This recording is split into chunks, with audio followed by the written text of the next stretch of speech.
So when did you start getting an idea that you might be the salutatorian or valedictorian, that you'd be at the top of your class? When did that? Probably 10th grade, because I wasn't the best, like, 6th or 7th grader, but my grades got better in 8th and 9th, and then around that time, yeah. When I started high school, I was 4th in my class, so around going into 10th grade. So when you saw that, your grades were good and you could possibly do this, is it a goal that you made, or did it just happen? It just happened. I mean, I'm just trying my best for school so I can get into college, and that's just my main goal. Never really about the actual position I was in. Mm-hmm. Now, speaking of college, where are you going to go? I'm going to Baylor out in Texas. All right. And what you going to major in there? Computer science. All right. So why Baylor? Why did you choose that? I really like the community out there. I know a few people out there, and I've always found it as a nice community, and it's really warm and welcoming. And I also just really like Texas. I've always wanted to go out there, so it's just something new. You been to Texas much? Oh, okay. So what was it? Just something new. Okay, so what was it about Texas? You said, man, I want to go there. When I was 4, I did this thing where I like to dress up as a cowboy when I was home.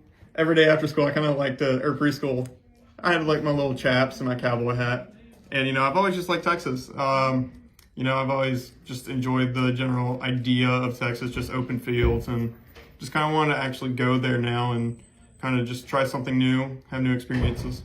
So if you can see yourself 10 years from now, what do you hope your life is like 10 years from now? Hopefully financially stable. That's my main goal. I mean, I want to travel a little bit more. I want to get new experiences.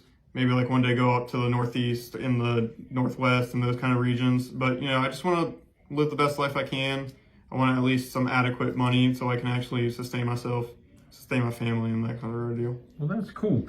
Now, let me ask you about teachers over the years, whether it's elementary, middle, high, or all three, whatever. What's some of the teachers, or who are some of the teachers who inspired you over the years?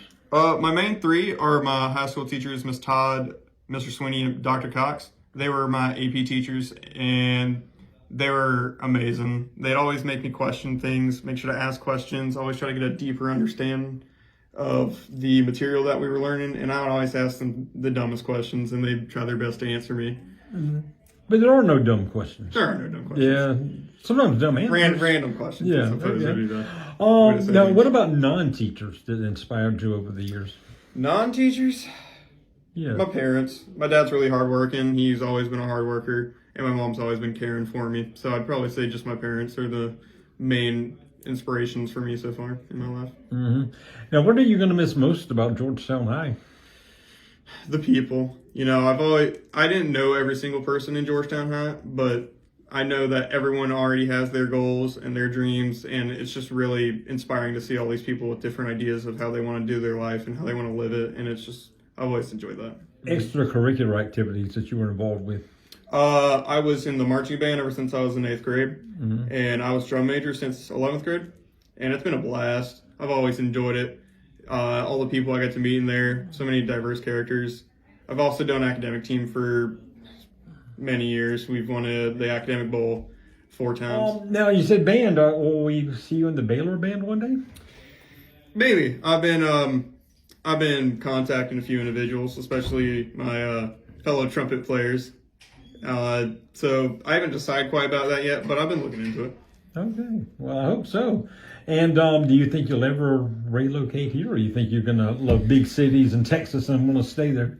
I'm not sure yet. I'd have to, I'm just trying to take new experiences and compare to my old ones and see what I would really want to enjoy for the rest of my life, whether it be a little town like Georgetown or somewhere bigger like Dallas or a big city. Okay. And finally, if you could give some advice to 9th graders, 10th graders, that say, hey, man, I'd love to be a Val or Sal one day, what would your advice to them be?